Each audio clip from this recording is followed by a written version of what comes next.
Estou falando sobre a manifestação, o ato que aconteceu ontem, tanto na Paulista quanto em outras capitais do Brasil, o ato bolsonarista, e que seria um ato de oposição ao presidente Lula e ao STF, que eles chamaram de defesa da liberdade do ex-presidente Jair Bolsonaro, né? Ocupou nesse domingo alguns quarteirões aí da Paulista, nas proximidades aí do MASP, para quem mora em São Paulo sabe muito bem de onde eu estou falando.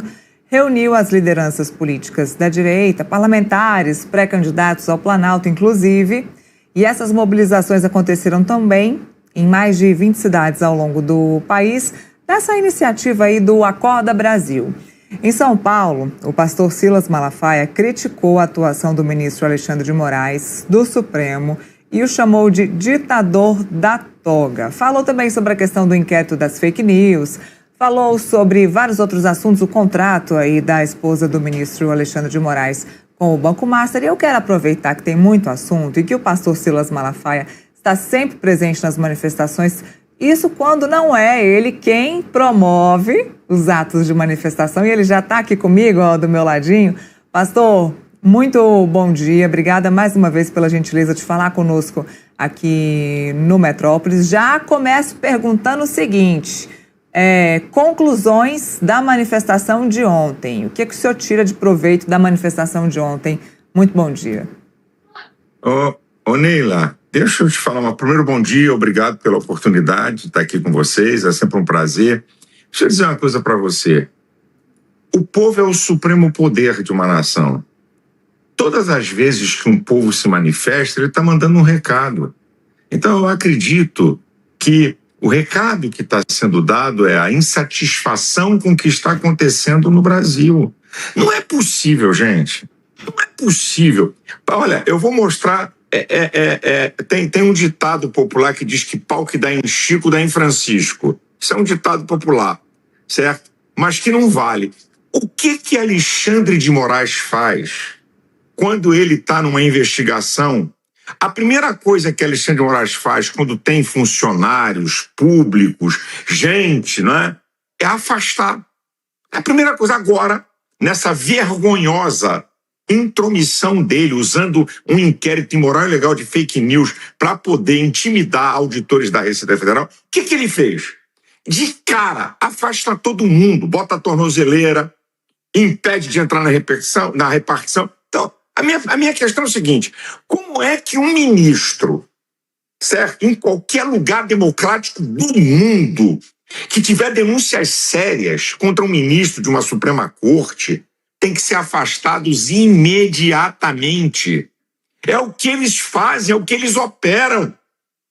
Quer dizer que vale para os outros e não vale para eles? Então, na minha visão, tanto Alexandre de Moraes e Dias Toffoli tinham que ser afastados imediatamente até a conclusão dessas denúncias gravíssimas que nós estamos assistindo. Então, eu acho que quando o povo vai para a rua, ele está se manifestando com isso. A hipocrisia de Lula e do PT.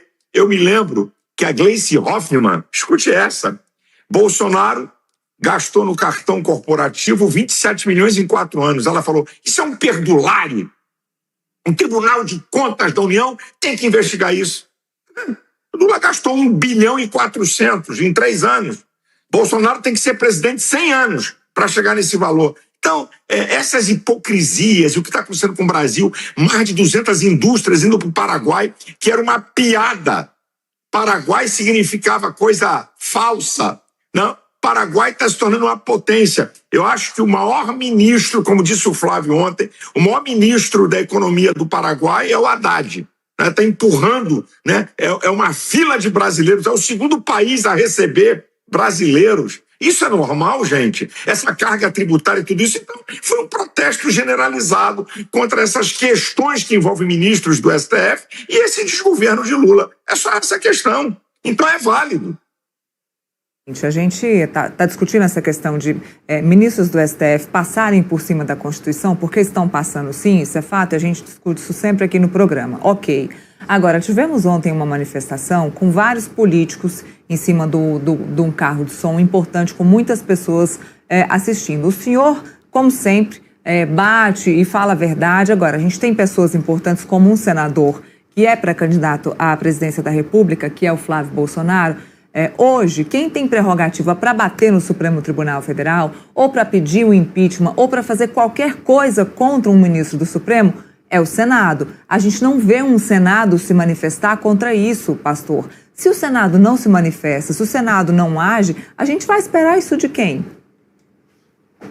Mas deixa eu falar uma coisa para você. Pelo que me parece, os senadores, 51 senadores, pediram uma CPI do Banco Master. O problema é que nós temos um cara presidindo o Senado que senta em cima, não respeita ninguém e faz o que bem quer. Mas vários senadores pediram impeachment de Alexandre de Moraes e Dias Toffoli. Vários, não é um, nem dois, nem três, não. São vários senadores. Agora, esse sistema nosso, você vê, por que até hoje o Alcolumbre não convocou o Congresso Nacional? Porque é obrigado, na hora que ele convocar, é obrigado a pautar a CPI do Banco Master. Por isso que ele não convocou. Por quê? Porque os apadrinhados dele lá no Amapá compraram 400 milhões de títulos podres. Ele está nessa brincadeira. Então isso é uma vergonha. O cara não abre, sabe? Esse poder todo que um cara tem para determinar a hora e o dia que ele tem que abrir o Congresso Nacional, uma convocação, isso é que é uma vergonha. Um Senado se dobra a um cara. Que país é esse? Que Senado é esse? Que 51 senadores assinam um pedido e o cara não tá nem aí, sabe? Fazendo o joguinho dele, absurdo e vergonhoso. Então, não é uma questão de um senador. Nós já tivemos vários senadores se posicionando, tem pedidos de impeachment para Alexandre de Moraes, para Dias Toffoli, tá lá. Mas quem é que segura tudo isso? Alcolumbre. Deixa eu passar a palavra para o Felipe. Felipe, sua pergunta aí para o pastor Silas Malafaia, por favor.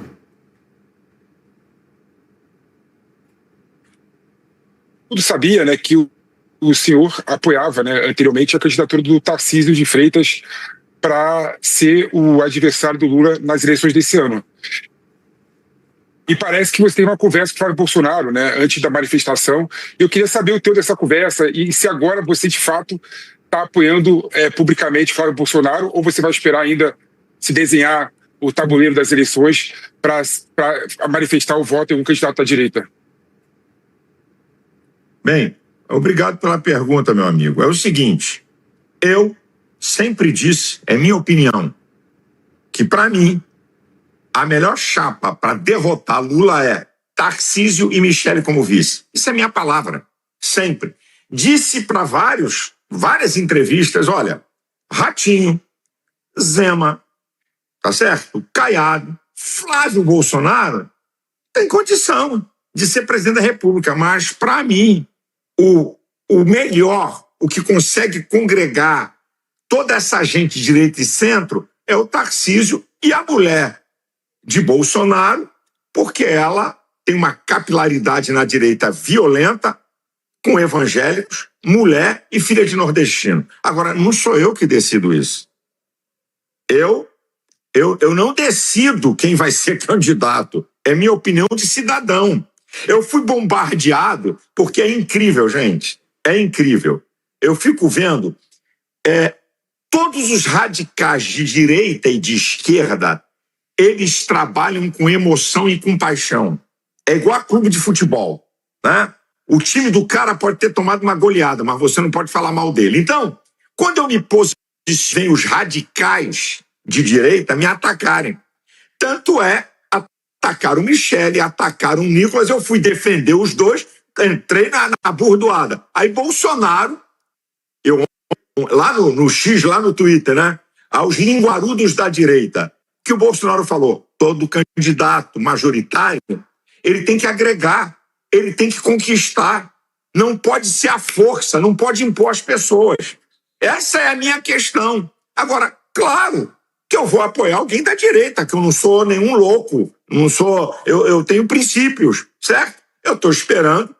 E outra, ontem, eu fico vendo gente escrever bobagem, ontem, a conversa minha com o Flávio foi no restaurante de um hotel lotado, e na mesa tinha uns 5, 6. Não teve conversa secreta nenhuma, acordo nenhum. Falamos sobre Brasil, sobre tudo isso que está acontecendo. Eu até fiquei surpreendido dele me chamar na hora da fala. Não combinou nada disso comigo. Eu sou amigo deles há anos. Eu já tive divergência com Bolsonaro, pelo amor de Deus. Eu já tive divergência com Bolsonaro. Que eu já tive divergências, porque eu tenho opinião própria, eu não vou deixar, eu não tenho medo de rede social, eu não tenho medo de crítica, eu não tenho medo disso não, eu tenho convicção. Então, na hora certa, eu vou dar meu apoio. O que eu falei continua de pé, na minha opinião. Agora, eu não decido candidaturas, é minha opinião como cidadão. Já que quem eu acho que é minha opinião não vai ser o candidato, é evidente que eu vou apoiar alguém. E é evidente que tudo indica que eu vou apoiar o Flávio. Certo? Se ficar confirmado esse cenário, tá? Porque eu vou apoiar alguém da direita. É só isso. Agora, que história é essa que a direita você não pode dar opinião? Então nós estamos pior do que a esquerda? Nós criticamos lá e fazemos pior aqui? Caça às bruxas? Porque para mim, os 2 maiores cabos eleitorais hoje na direita chama-se Nicolas e Michele. Eles têm que vir, tem que ser chamado, tem que ter conversa. São os 2 maiores cabos eleitorais hoje, sabe? Da direita que nós temos, já que Bolsonaro, que é o grande ícone e líder da direita, está preso. Então essa é a minha questão. Eu não odeio ninguém, agora eu sou um cara de opinião. E eu disse para Flávio lá atrás, isso que eu estou expressando aqui e que eu expressei pela imprensa, eu falei para ele pelo telefone. Porque eu conheço ele, sempre me respeitaram. E desavenças vão ter, porque isso faz parte da democracia. O Estado democrático de direito é basilar a livre manifestação do pensamento e da opinião. O senhor falou aí de lideranças, puxadores de voto, mas o senhor também é um grande líder, uma pessoa que interfere bastante aí no cenário eleitoral, e a gente fala também aí de igreja e de evangélicos. Estamos num momento interessante de disputa eleitoral, pastor, onde o presidente Lula vem tentando, e a gente já tinha conversado sobre isso antes, o presidente Lula vem tentando se aproximar aí dos evangélicos, que se deu muito mal na questão aí do enredo da escola de samba, por conta dos conservadores, da família conservadora e dos evangélicos. Estamos chegando aí no período pré-campanha, já estamos num período aí eleitoral. O senhor, sim, é uma referência para os evangélicos. Qual vai ser o caminho do senhor aí nessa campanha junto aos evangélicos? Deixa eu dizer uma coisa para você. As pessoas podem fingir que são alguma coisa por um tempo, mas não conseguem fingir o tempo todo. Não tem como. Então vamos lá. Número 1, Lula mentiu para os evangélicos na última eleição. Ele fez uma carta dizendo que era contra o aborto e que o governo dele não ia apoiar isso e bababá. Primeiro mês do governo Lula. Primeiro ato da ministra da Saúde foi derrubar portarias que dificultavam o aborto. E no primeiro mês do governo Lula, ele tirou o Brasil das nações do pacto anti-aborto. Isso é para começar a história. Depois, no Foro de São Paulo, em 2023, Lula disse aquilo que é a essência deles. Isso aqui, o mundo evangélico tem isso aí. Isso já foi replicado, repassado e vai ser novamente na campanha eleitoral. Palavras de Lula. Aquilo que historicamente combatemos. Família, costume e pátria. Isso aí é mote da esquerda. Então, aquilo que historicamente combatemos. Família, costume e pátria. Valores inegociáveis para os cristãos. Não é só para evangélicos, não. Você vê aí o Dom Aldair, o padre Paulo Ricardo, que são caras que sabem se posicionar, largando aço em cima de Lula. Por quê? São questões inegociáveis para nós que somos cristãos. Então, não adianta Lula vir com a música evangélica agora é patrimônio. Eu vou reunir aqui uns pastores para orar por mim. Não dá mais para enganar. Não vai enganar. tá certo? Não vai enganar. Isso hoje está muito forte no mundo evangélico, essas ações, essa conversa da escola de samba, como se ele fosse um inocente. Os caras foram lá, mostraram tudo, mostraram o enredo, eles sabiam muito bem o que estavam fazendo e se deram mal. Isso não foi tiro no pé, não, isso foi tiro na cabeça. Isso foi uma coisa tão violenta no mundo evangélico que você não tem nem ideia. E hoje nós somos entre 32% e 34% dos votos somos nós, os evangélicos. Então, nós somos uma força e estamos de olho nesses caras. Não vem a culto com Bíblia na mão, não vem dar palavrinha bonitinha, que não vai enganar. Porque, historicamente, eles estão opostos àquilo que nós pensamos e cremos. Felipe, por favor. Silas, eu não, né? Na verdade, você pega o resultado das últimas eleições, você vê que a esquerda está tendo uma dificuldade muito grande de dialogar com as grandes periferias dos centros urbanos do Brasil, né? São Paulo, por exemplo, a eleição de São Paulo, o PT perdeu, né, no lugar que ele ganhava sempre, né? Que era a periferia, a zona leste de São Paulo, né? O que você vê, né? Essa falta de diálogo, de interlocução da esquerda com as grandes periferias, tem a ver com a perda eleitoral, do poder eleitoral com os evangélicos, ou tem uma coisa mais adentro que a gente não consegue observar de longe? Eu acho, você sabe que o poder é uma coisa que é perigosa. O poder é uma coisa perigosa. O poder afasta as pessoas do povo. Se o governante não tiver com muito cuidado, as influências, quem está perto, acabam afastando o camarada do povo. A questão do PT há uma diferença brutal entre o discurso e a prática. É aqui que está. Aí não engloba só evangélicos, porque a periferia não é formada só de evangélicos. Aí o cara vai, dados aqui, que você pode ir a qualquer supermercado e verificar, né, o que está acontecendo. E a periferia, não adianta fazer programa social para lá e para cá, para dar migalha para o povo, que quando o cara vai lá no mercado, ele vê que a coisa está feia para o lado dele. Né? Você compara o período de preços da pandemia com o que está acontecendo agora, é um negócio, por exemplo, a gasolina é quase 50% em 2025 mais caro do que em 2021. Só para vocês terem uma ideia. 30 ovos em 2021 custava, olha aqui, R$12,90, agora custa R$19,90. E meio quilo de café custava R$8,29, agora custa R$33,90. Um suco de laranja, olha aqui que coisa de doido, custava R$9,49 em 2021, pandemia, governo Bolsonaro, agora custa R$26,90. O pacote de macarrão de 500 gramas, R$1,99 em 2021, agora R$4,49. E o arroz de 5 quilos, R$17,85 em 2021, agora R$32,89. Isso aí a periferia está vendo. Não adianta dar esmola para o povo e tira do outro lado com essa taxação, porque é isso que o PT é mestre. Eles são mestres. Esses caras têm no DNA a destruição do capital. Tá no DNA deles. Então, mete em cima do empresário, aumenta tributo, ferra todo mundo. Isso vai cair em cima do povo. Só para você ter uma ideia, a Selic do governo Lula, a média da Selic é mais do que o dobro do que a média da Selic do governo Bolsonaro. E esse aí que é o pai dos pobres, os banqueiros estão dando gargalhada, vocês sabem. 1 trilhão ano passado foi pago de juros. Vamos fazer uma conta? Orçamento da saúde, 245 bi.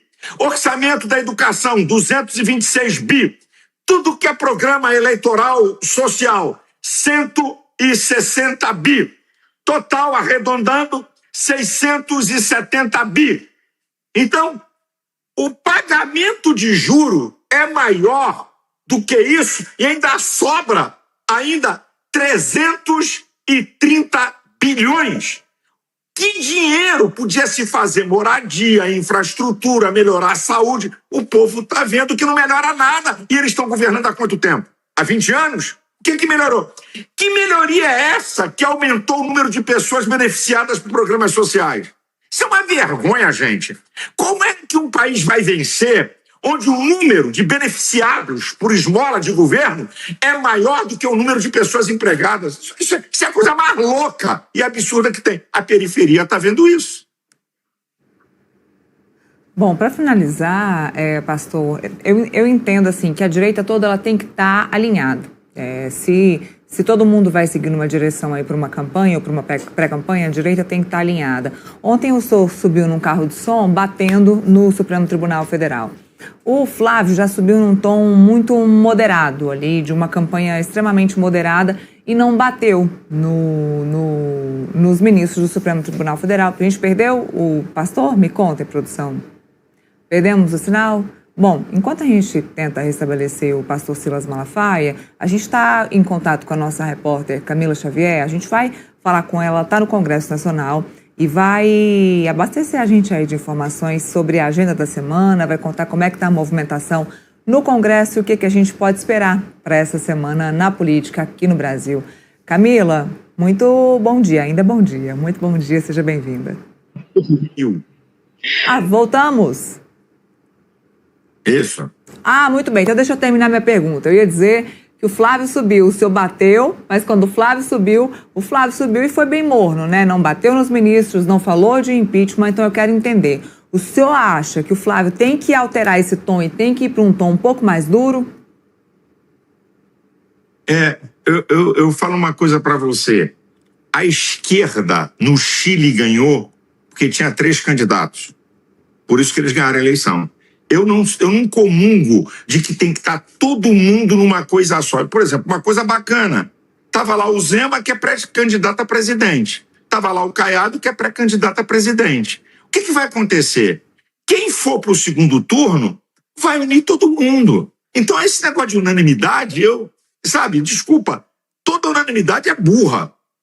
Sabe? Porque o ser humano é um ser pensante. Eu nunca, eu organizei todas as manifestações para Bolsonaro. Nunca combinei com Bolsonaro o que ele ia falar ou o que eu ia falar.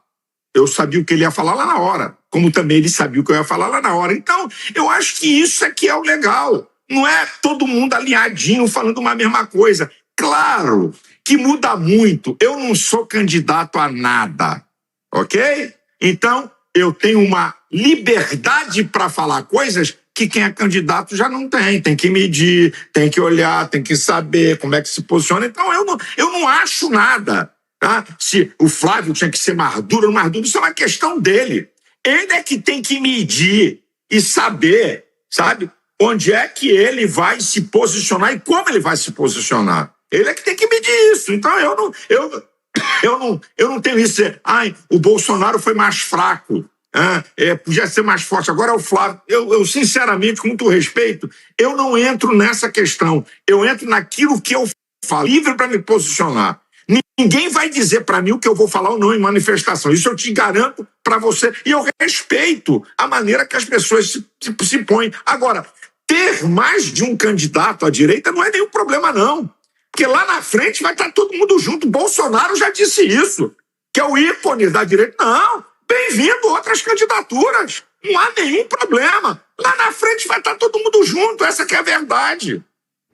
Muito bem, pastor. Sigamos acompanhando, né? A gente segue acompanhando aí essa pré-campanha. Daqui a pouco chega abril, o momento que a gente entende ainda mais quem serão os candidatos de verdade. E eu te agradeço mais uma vez pela gentileza de participar e falar conosco aqui no Metrópolis. Eu agradeço a você. Deus abençoe vocês e sigamos em frente. Obrigada mais uma vez.